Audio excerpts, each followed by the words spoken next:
Shalom from Israel, I'm Ariel Ben Abraham. This week we read Parshat Chukat. It is interesting to note that Parshat Korach last week and Shelach the previous week are inside within Behaloteha, which has to do with the lighting of the menorah in the Mishkan, in the temple, and also had to do with the purification of the people who serve in the tabernacle, in the temple. Vis-a-vis, we're talking about the Leviim, the Levites.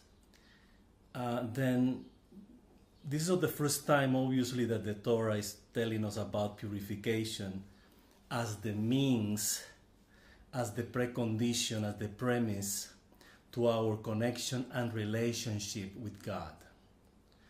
So, in the book of Vayikra, as we know, the book of Leviticus, there have been many situations in which God tells us about the purity that is required to be connected and related to Him. So we have said, and we have to mention this again for the sake of putting things in context, that what we call sacred or pure, the purity that we have been mentioning, is basically the common bond that exists between God and us. God is sacred, is beyond any possible comprehension. We have to understand that sacredness precisely from that approach. It's like sacred in terms that is beyond any possible earthly material reference that we may have of Him. This is very essential in Judaism. So we don't relate to God as an old man with a long beard, is forgiving and that kind of thing, or a guy who walks on water. It doesn't work that way. So we're talking about something beyond our grasp. So within that understanding, we conceive this term sacredness, which again, sacredness, purity, goodness are synonyms. So to put it in simple words, we're talking about the purity in terms of the goodness that makes us pure, that makes us sacred. So this is about being good, basically. Like the bottom line of this is about goodness. So we see that in Behaloteha, in this previous third portion before this one, talking about getting ritually pure in order to serve God, in order to be serving in this connection that we call the Mishkan, the tabernacle, the temple of Jerusalem.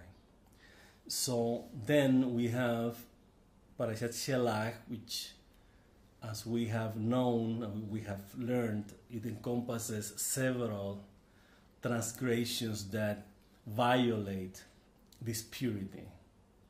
In other words, the goodness that we are becoming aware of, that we're learning, that is our link with God, was tampered by the transgression of the spies, the explorers, the scouts, in Parshat Shelach. So at the end of that portion, we see that God commands us to include in the offerings that we bring every day the libations, the wine libations, meaning the pouring of wine into the floor of the Mishkan. I mean, the area where the Kohen, the priest, brings the sacrifices, elevates the offerings. Our mystic sages explain that this libation was exactly in order to erase, to atone for this sin, which is about not trusting God, basically. So we have said before that the transgression of the spies was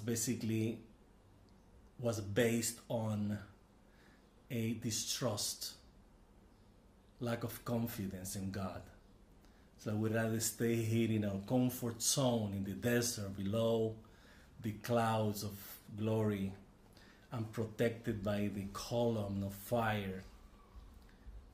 There's no need to go to the promised land. That was basically their thinking. But as our sages say, this was a major transgression, because the plan, the reason why God took us out of Egypt was to bring us to this land. That's what the whole point. The whole point of the Torah is the land. We become a nation when we have a land. But again, the spies, these leaders, 10 leaders of the tribes of Israel, thought differently. So it's like they didn't, in any moment, they didn't deny the goodness of the land. But the argument was that the reason was, it's too hard living in the material reality. We'd rather live in the spiritual reality, which is living directly connected, depending on God. But again, God has a plan. And the plan is precisely living in the material reality. The spiritual reality belongs to a different reality. So we're here in the material world because we need to be here, because God wants us to be here. There's a purpose. And the purpose is to make the material reality a place for God to dwell in us, within us, among us. So that's the whole idea behind. So anyway, we see one transgression here, and another reason of distrust and one thing led to the other was last week's Parshat Korach. This character that is exactly the antagonist, so to speak, the opposite of that premise that we need in order to solidify, to make this link, this connection, this bond with God real, tangible, which is humbleness. So what we said at the beginning of this commentary, we have two portions that relates events that tells us about our separation from God, basically. And then we enter in Parshat Chukat, which is a parasha that had to do again with purification. It's like we have to go back to that state that is pure.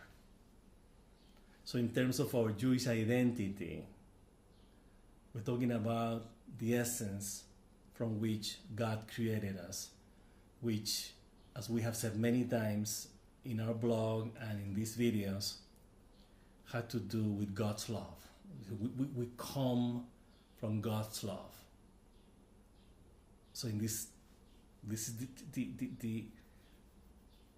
the source, the essence of our identity is God's love as our common bond with Him. So we manifest this essence, this God's love, through love's ways and attributes in the material world, the goodness that comes out of love's ways. So it's like goodness as a reason, a source, an origin. And that origin is love, coming from God's love. So we start the Parashat Chukat talking about the decree. Chukat means decree. This is the hawk, like the decree. When we're talking about decrees, we explain this in our blog. Some of the commentaries that we have made on this parashat in particular. So you have time, go to the blog and check Parshat Chukat. We talk about that. It's the difference between an ordinance, a commandment, an statute, and a decree. Usually in commandments and ordinances and statutes has to do in some way with guidelines, grand rules and guidelines that we implement in our consciousness, in our daily lives, in order to function in life. So that's basically what the Torah is asking us to do. But the decrees, they are related to, they're not guidelines, they are not ground rules. They are decrees, meaning that they're immutable. We do them because we have to. There's no reasoning, there is no logical, there is not a particular specific purpose to fulfill these commandments. You have to do them. But this is very important because if we believe that we are God's creatures and that we are bound to do His will because He created us, we owe Him our lives, and every aspect of life, every dimension of consciousness comes from Him.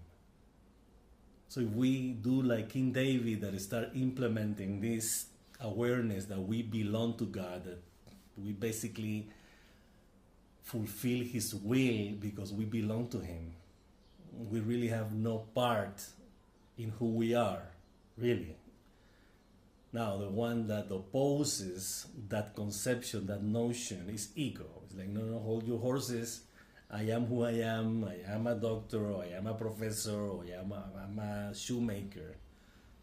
Or I'm from this part, and I'm doing this, and I'm doing that. That's a whole different story. So we have to be careful about assuming that what we think we are, have, and do, it's our own cause. It's like we are the cause of our own destiny.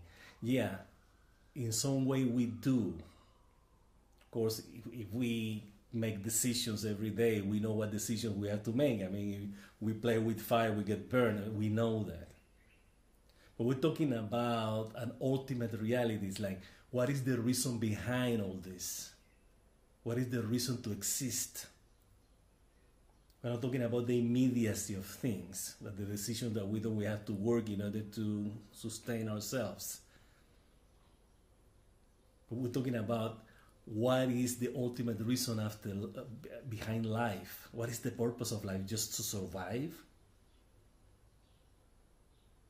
Is there a reason? Is there something more than this? What is the purpose behind? Like, okay, you are born, we get educated, we get a career or a profession or whatever. And then we get married, we have children, and then we die. Okay, that's all there is. Yeah, throughout the centuries, the thousands of years, we have been basically living like that, without asking if there's a purpose greater than that. Greater than the mere, the simple, the soul survival. So what is the point then? Now, so if we believe that there's a purpose, a greater purpose than surviving, for instance, which what we call here the knowledge of God, the way to know God, basically. That's what the Torah is telling us. We as Jews, our destiny is to know God and to cling to Him, to connect with Him. That's the whole purpose. Then in that knowing, in that learning who God is, we fulfill our purpose in this material life. Because by knowing Him, we manifest His ways and attributes based on what we know about Him, which are actually based on what the Torah is telling us, His ways and attributes, from beginning to end. So then, by knowing and doing His ways and attributes, then we fulfill our destiny here. That's the whole purpose. So there are 613 commandments, and we do them. And then we'll see what happens if we do that fully, completely. Not in pieces. We have done it throughout history as Jews. So we really very, very few times in history in which we were completed, like we really were performing all the commandments in our land, in our nation, in our temple. So when we do that for once, we see what happens then. Then God's presence will be fully revealed. But we never had the chance to see that. Because we have done things halfway or partially. And still God manifests himself, even though. In spite of that. Throughout history we see that he is present, that he is there for us. But still we have to connect with him and really manifest his ways and attributes. So, when we're talking about a decree, we have to accept it. It's like, we are not gods. We are not our gods, the gods of our lives. So there are things that we have to do just because God tells us to. And again, it had to do, interestingly, this decree, this immutable, unchangeable decree, is about purity. This is very, very interesting. So it's like the whole Torah, we pay attention from the beginning, even from day one of creation. It's about sacredness, it's about purity, it's about doing the right, it's separating darkness from light, it's like doing goodness, clinging, like connecting, like being close to God's will. And the moment that we separate ourselves from our Creator, then we have problems. We had the first transgression in the Garden of Eden, and then the domino effect of negative doings throughout history, with the consequences, by the way. And we know that. So it's interesting that Shelach, Parashat Shelach and Parashat Korach are like in a sandwich between Behaloteha, which is about becoming clean, and then we go back to Chukat, this week's parasha, which is about cleanliness, to clean ourselves. In this case is through the sacrifice of the red cow. And again, it's a decree, we don't have to understand it. So Midrash says that Shlomo HaMelech, King Solomon, he know everything, basically. He was the wisest man who ever lived. And then some people ask him, he said, what do you have to say about the hukah of the hawk of the decree of the red cow? And he answers, this is the only one that I don't really understand. I mean, it's like, I cannot talk about that because it's beyond my league. It's like my understanding. Simply because it's a decree. There's nothing to understand about it. Even if we are extremely intelligent or wise, like King Solomon, the idea is to do them, to believe in it just because God says so. So he is basically explaining in this parasha at the beginning, how we purify ourselves with the ashes of the red cow. And there's a connection, interestingly, with the Messianic times. He said that there will be in the Messianic era, the red cow is going to be sacrificed, and we, all Israel, are going to be purified in order to receive the revelation of God again for our final redemption. So we have to remark all this that we have said is to remark about being pure. And again, the purity lies on goodness. So now we're pure and we are good. We have to repeat that because that's the whole point here.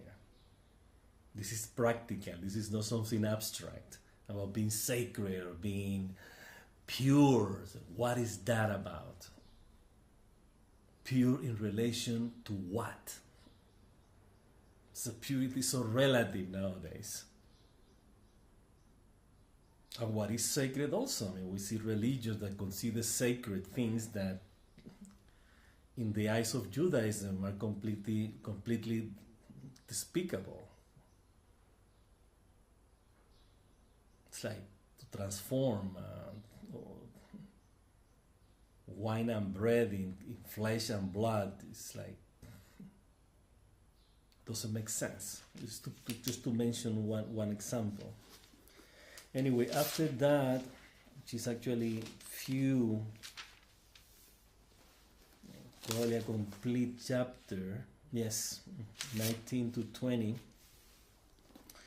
of the book of Numbers, then the Torah narrates the death of Miriam in the wilderness. And then we have problems with the death of Miriam because the water given by God during the desert was for her sake, for her merit. And we have to understand what was the merit of Miriam that God gave us water on her name. It's like, why it had to depend on a person that God gives us water? What is so special about this person and this woman in particular, with Miriam, the elder sister of Moshe Rabbeinu, of Moses? Excuse me. Again, this is by the merit of Miriam. Miriam represents something that our sages call merit. Like there's something good. This is a good quality. So what is this quality about? Our mystic sages try to understand what Miriam represents. And they came to the conclusion that Miriam represents understanding. So it's like the more we understand God's ways and attributes, the more water, the more knowledge. In this context, water means knowledge. It's not just the water to satisfy our thirst, to quench our thirst. Also has to do with the knowledge we need in order to deal with reality. Our material reality out of a spiritual approach. That is the Torah. In other words, we approach the material world from the spiritual perspective of the Torah, which is an ethical perspective, by the way. So this is nothing abstract. Instead of being spiritual, or if we call the Torah spiritual, it's nothing abstract, undefinable about that. It's actually very concrete. It's about goodness for the sake, for the purpose of goodness. So Miriam represents this understanding. So it's like, in a deeper level, Moses and Aaron, they symbolize a trilogy, which in Jewish mysticism are wisdom, represented by Aaron, understanding, represented by Miriam, and knowledge, represented by Moses. So Moses, in this case, is the synthesis, the fusion, the outcome of the combination of wisdom and understanding. It's like understanding gives order to wisdom. It's like we can be wise about things, but we are really become wise when we put order to what we are wise about. And the result, the outcome of this order that we put on wisdom is knowledge, is true knowledge. Some people, we have mentioned this in the blog and probably here in the videos. They say that knowledge, that in Hebrew, it's usually translated like knowledge, but it has a deeper meaning that they translate as bonding. It's like when we know something, we bond with that we know. Which is quite interesting. because it's not about information. Like, yeah, I know that. It's like that I know and myself are one. We're bonding. We are being with each other. We interact with each other. We relate with each other. And then there's a result. Interestingly, we have been studying lately some dear friends, and one of them was mentioning, we're talking about the Jewish philosophy in general. By Jewish philosophy, we're talking about the wisdom of the Torah, especially the inner wisdom of the Torah. And this person was explaining how complex this bonding is. I put an example. So he said that the pencil or the pen and the piece of paper, he said, like, the purpose of the pen, I mean, the pen or the pencil makes sense with a piece of paper. It's like, why do we have a pen if we don't have a paper? Okay. However, the pen and the paper are two different things. They're completely different in nature and in purpose, although they complement each other and form one unit. So eventually the final result would be a written paper, a paper that has been written on. Okay. Now, this is just an idea. What he was trying to illustrate with the example of the pencil and the paper is that it's not just that. I mean, this is the simple way we understand it. It's like, okay, the paper and the pencil got something together and it's the written paper. Not quite, because in the written paper the pen is missing. So it's like, yeah, there was some ink from the pen, but the pen is not there. So we really get the bonding, like the connection between the two, in a way that we don't understand. I mean, how can we fusion paper and pencil or pen together? It's like with something that we cannot imagine. We cannot grasp that. We can't. How we can fusion, like combine the two things at the same time, like being together. I mean, not like you put a piece of paper here and put the pen next to the paper and that together, they're close to each other and they touch each other. No, I'm talking about like the fusion of the two, like the combination of the two, like the fusion, like the integration of within each other or with each other. We cannot understand that. We cannot grow. We can imagine, yeah, like a mass of plastic with ink and paper, something like that. But ultimately, it's beyond our understanding. It becomes part of a different reality that we cannot grasp. So the example that he was putting about, this is the kind of that we're talking about here. This is the bonding that we're talking about here. It's like the nature becomes part of each other. So the whole idea came to try to get a deeper meaning, or not a deeper meaning, to understand actually the reason why we're here. It's like in the spiritual world we are complete. Everything is complete. There's no fraction. There is no division. Everything is wholesome. It's complete. But in the material world, everything is fractured. We can see it.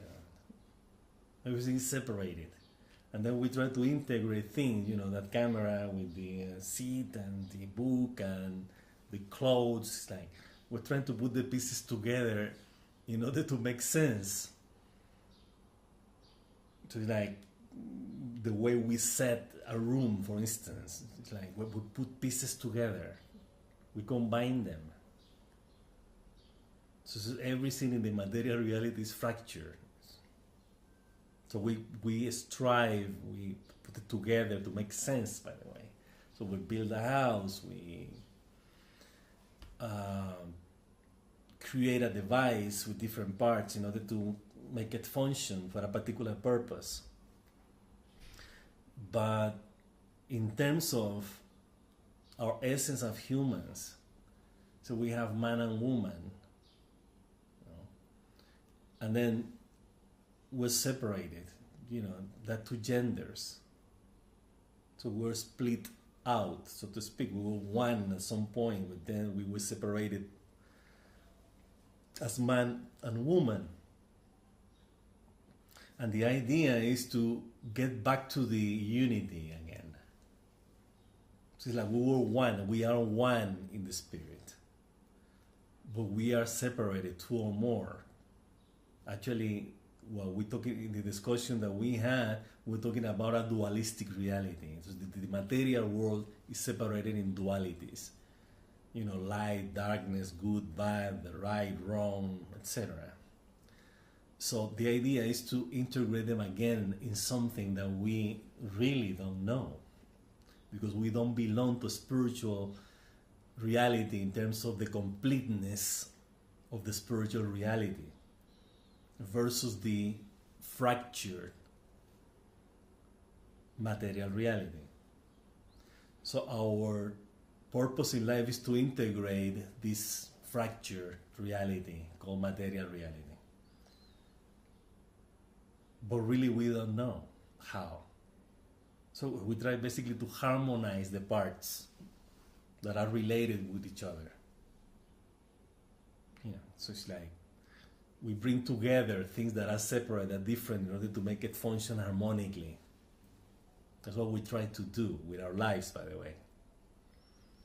So we have a family, we try to make peace and a functioning, harmonic peace at home, at work, in the street, in the marketplace. So it's like the whole idea is to feel ourselves that we are part of a completed reality, even if it's fractured. So it's hard. In theory, we say, we can integrate everything in the world, but to do it is difficult. Because we have things that are not just different, but sometimes we see that things that are incompatible, like fire and water, for instance. It's like, how can we unite these things? I think that they're meant to be separated. Just to give us an idea, so you have to find out a way in which everything would work together without destroying anything, including themselves. This is quite a challenging idea. Like, what is going to happen when we bond with each other? Like, we start bonding with this fractured reality.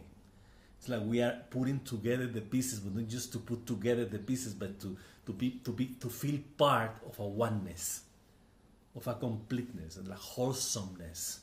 What is there? How does it feel? So we don't know. So the only thing in this case that the Torah is teaching us that we can really get, like we can have as a purpose, is to integrate everything with goodness for the sake of goodness, for the purpose of goodness. So even if things are incompatible, we put them together in order to create something that is positive, not destructive. So in this sense, the bonding of knowledge that we're talking about is not about a balance or to create a harmony in some case, but it's to really go back to the original oneness from where it came from, which is the spiritual wholeness the spiritual completion. So then we do that by knowing the origin, the spiritual oneness, which is God. Then when we know that, then we start infusing that knowledge of God in what we have here, that we perceive fractured. This is quite interesting. So in this case, the knowledge of God represented by Moses, and we have said many times here, Moses represents our highest knowledge of God. The purpose of that knowledge is to bond with God. It's not just to know God, it's really to bond with Him, to speak mouth to mouth as Moses did with God. It's like becoming part of each other. It's like we are the created creatures. We are one with the Creator. It's like we came from Him, therefore we belong to Him. We have to go back to Him. And this is not about renouncing the material reality. It's all the way around. What He is telling us specifically in the Torah, make a space for me to dwell with you, in yourselves. So this is not about ending the material world. It's exactly the opposite. It's like we're going to make sense to the material world by revealing God's presence in the world, hidden presence in the world. And we say that it's hidden because we have been hiding it, because we haven't been good enough. So when we are good enough, then we reveal God's presence, because God's presence is revealed in goodness, in the goodness of love's ways and attributes as the material manifestation of God's love. So, then after Miriam, then we have a turning point in the life of Moses, Moshe Rabbeinu. And again, this is to illustrate what we have been saying in the last commentaries in the videos about humbleness. It's like the Torah says a couple of times that we have to repeat this again also. It's important to repeat it. That Moses was the humblest man who ever lived. The humbleness in terms of God is the one who is ruling. I'm nothing here. That's basically what's the voice of humility. It's like nothing depends on me. Everything depends on God. I'm just an instrument in order to fulfill God's will. If we could get to that level, the level of Moses, of this unique humility, then we will be indeed revealing God's presence, and we have been saying. It's like all this goodness is going to be manifest because there's nothing in between. This goodness is not going to be, it's not going to find obstacles of anything different than goodness. See, the problem when we try to be good and we are not good, it's like our goodness doesn't go through. Because I'm doing the best I can, but I'm not getting any results from this. So what's the problem here?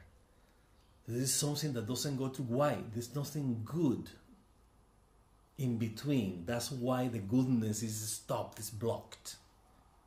So we have to clear everything in order to make the goodness flow and go to its end. That's the idea. So in the same, this is exactly what Moses did. It's like there's nothing in between him, his emotions, his thoughts, his intellect, his feelings, his passions, his own instincts. They were not against God's will.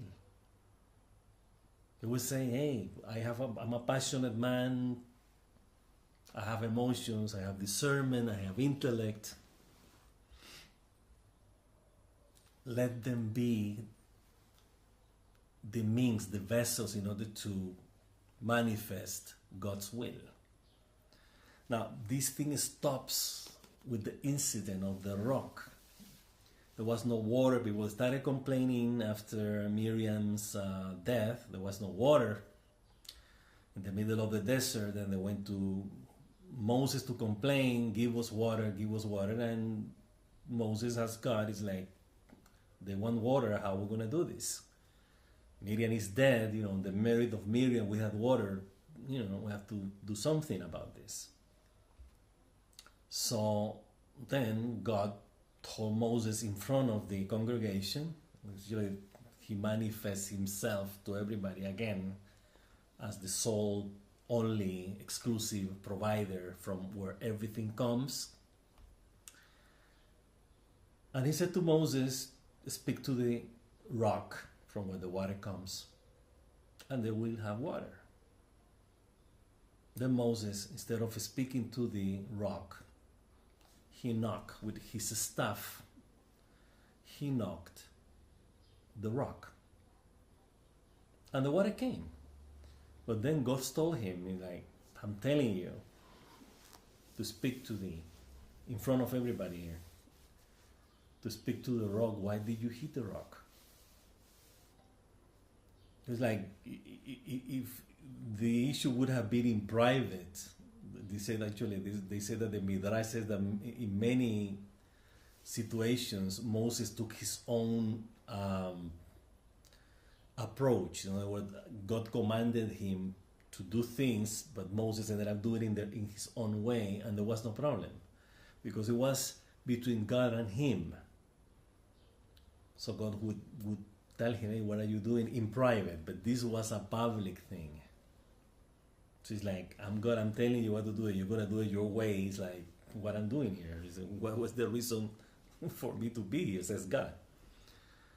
So the consequence of that mistake was not entering the promised land.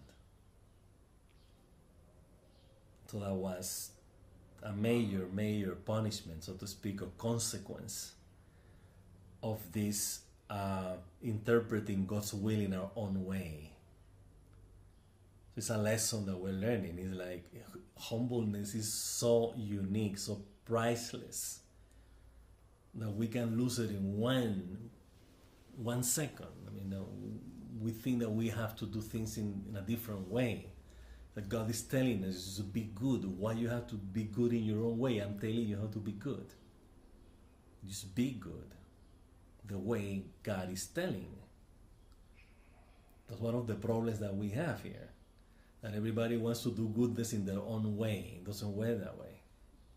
Yeah, but it's good. This is who says that it's good. It's the version, their version of goodness. Not necessarily good. Then we have to go to the Torah to know what goodness is.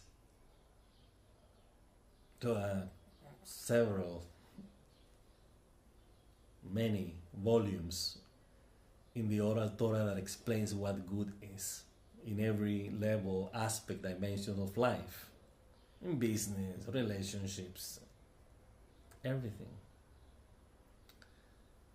So we have to learn about that God is telling us, is teaching us a lifestyle called Judaism. Then we have to follow it through. And here in the portions, you have to straight. Don't turn to the right, don't turn to the left, straight. Now it's interesting, we have to understand this there's a deeper meaning of the rock. So people say that the rock represents Israel. That's the rock.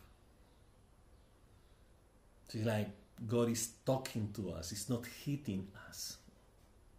He speaks to us. So there's a way that in which He does things. So it's not hitting us. It's like, just listen. Just pay attention. Follow through. So it's like, based on this allegory, the Midrash says that God was telling him, if you're going to lead the people like that, you're going to hit them all the time, everything that you believe, that you have to do it your way, you are not the kind of leader that I want for my people. Says God, that's based on an oral tradition interpretation of what happened. So, and again, the idea is to translate this in our own consciousness. What does this mean, really? It's like in our consciousness, who is Israel? It's like this is the goodness that we have. I mean, all the potential creative goodness that we have. Those are the tribes.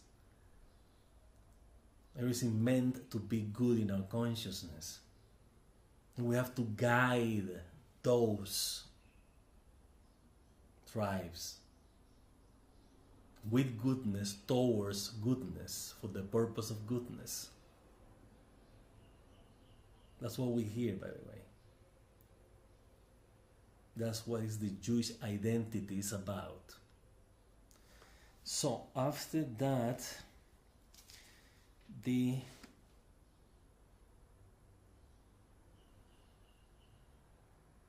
it's here. Let us pass through your land, we shall not pass to fill. Okay. Then after the transgression, this mistake of Moshe, God asked Moshe to send people to the neighboring nations in order to go to the land. So we need to pass through these nations. And then after that, the Torah narrates the death of Aaron, the Cohen. And this is an attack from Amalek. We have to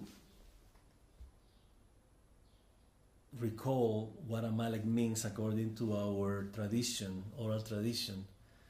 That Amalek means uncertainty, doubt, hesitation. It's like this point in which the people hesitate in order to go to the land. It's like after 40 years, there were some hesitations. And then when that happens, then Amalek attacks. It's that the uncertainty, the doubt, what's the point of going there? We start doubting everything. Sometimes we become so depressed in our existentialistic approach to life. It's like, what is the purpose of this? Is this really worthy to do? As we're living in this world, there's so many negative things. What's the point of being good? No. Sometimes we do that. And we see evil and we react with evil too. It's like, why should I be kind to these people? They're evil. I'm going to be evil too. I'm going to be bad to them. It's like we lose hope that things can be changed for better, for good. Then the moment that we start doubting that there's a reason, there's a greater purpose called God's love manifest in the material world, then we're defeated by uncertainty, doubt, and hesitation, represented by Amalek.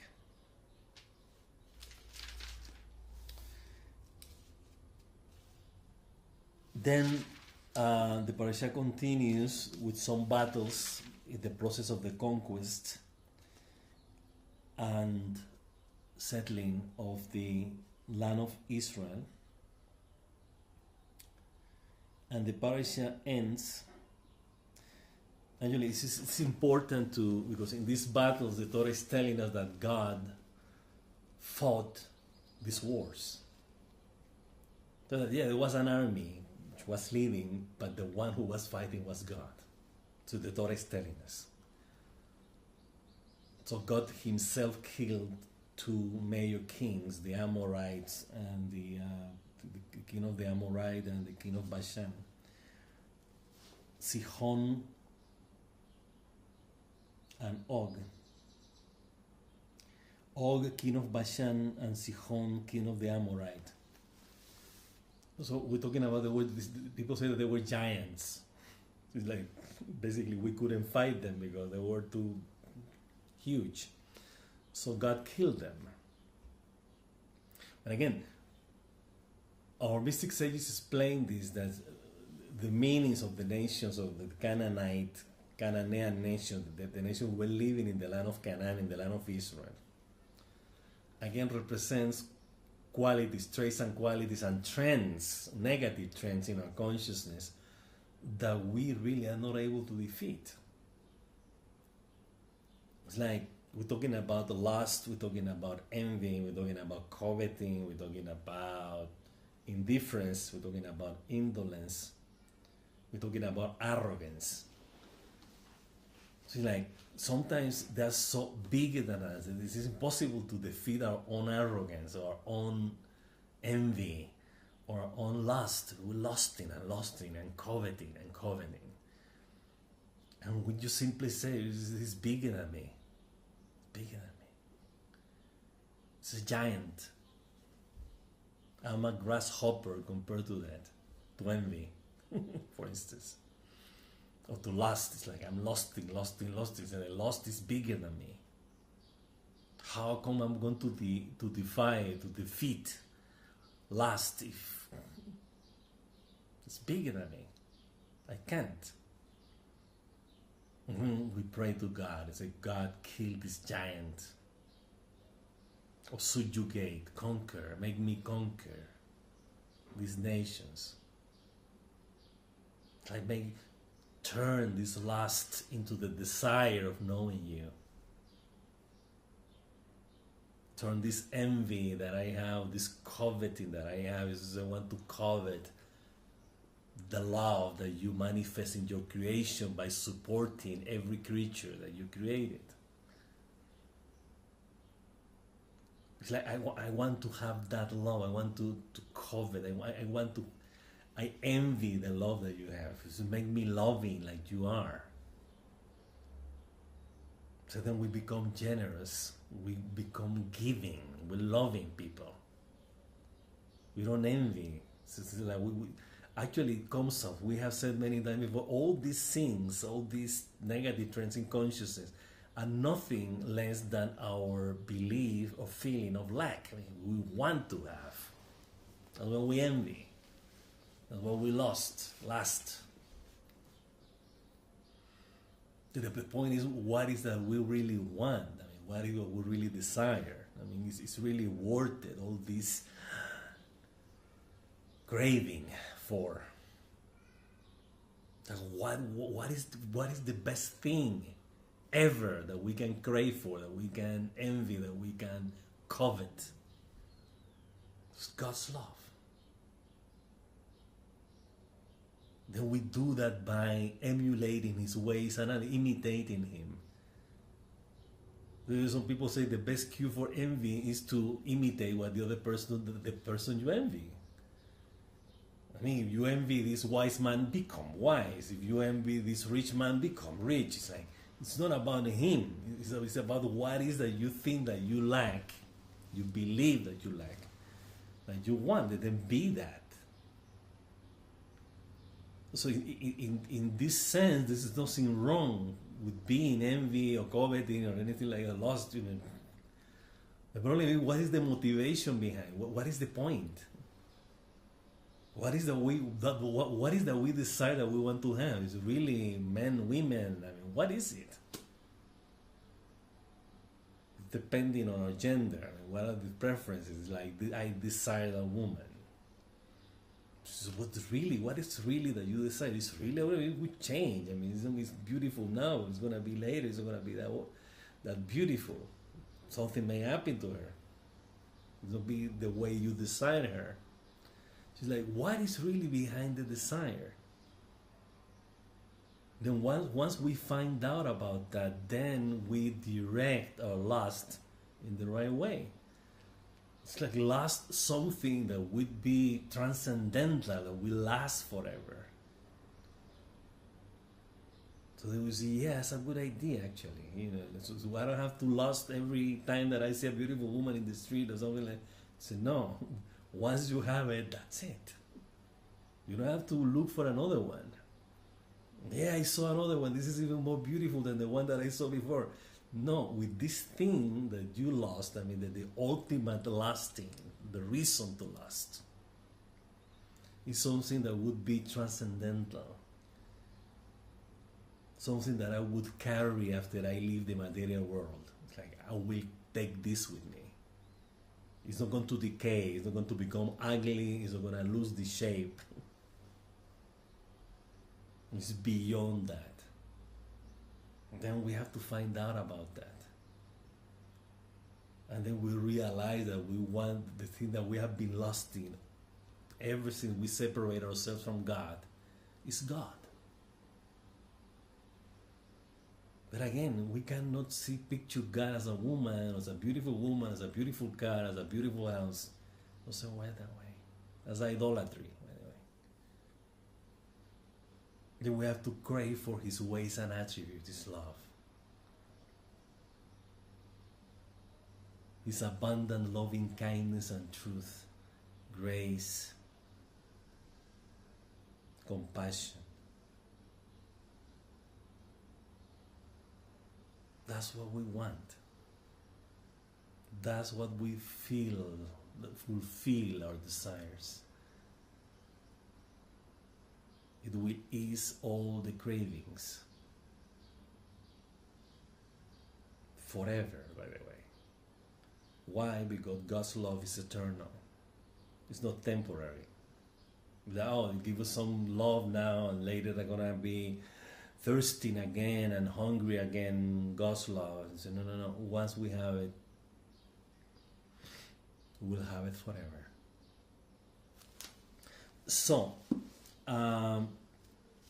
he fought a wars, and then the portion ends with the beginning of chapter 22 of the book of Numbers. So the children of Israel journeyed and encamped in the plains of Moab, on the bank of the Jordan opposite Jericho. And then what is Moab? We're talking about lust. This is very interesting. The connection with one thing and the other, because Moab is the nation that represents lust, along with the Hittivi. And we will see that next week when we read Parshat Balak and also Bilan, because that's one of the problems that when we see these two characters, Balak and Bilan, together, the way they attacked us is through our lust, the sexual desire. So this is quite interesting that we have been using that example, and it's exactly what we're going to begin next week with this parasha. Which is we will talk about what was the meaning of that, and again the antidote, which is going to be in the following Parashat Pinhas. But until then, we will elaborate on that thing. But at the meantime, let's think about it, reflect this week about the decrees, that we really have nothing, as we said, the problem with Korach and the problem with the spies is basically lacking of trust in God and believing that we are owners of our own destiny, and God basically had nothing to do with it, which is exactly the opposite. I mean, the reason we are here is because of God. So we have to get that clear, and it's about, again, purity. It's about purifying ourselves. It's about becoming clean through the goodness that we were mentioning before. So we reflect on that, and we will elaborate more about all these things that had to do again with our relationship with God next week when we read Parashat Balak. So until then, we wish you an abundantly blessed week full of beautiful things, major endeavors with beautiful and rewarding outcomes. Shabbat Shalom, and until next week.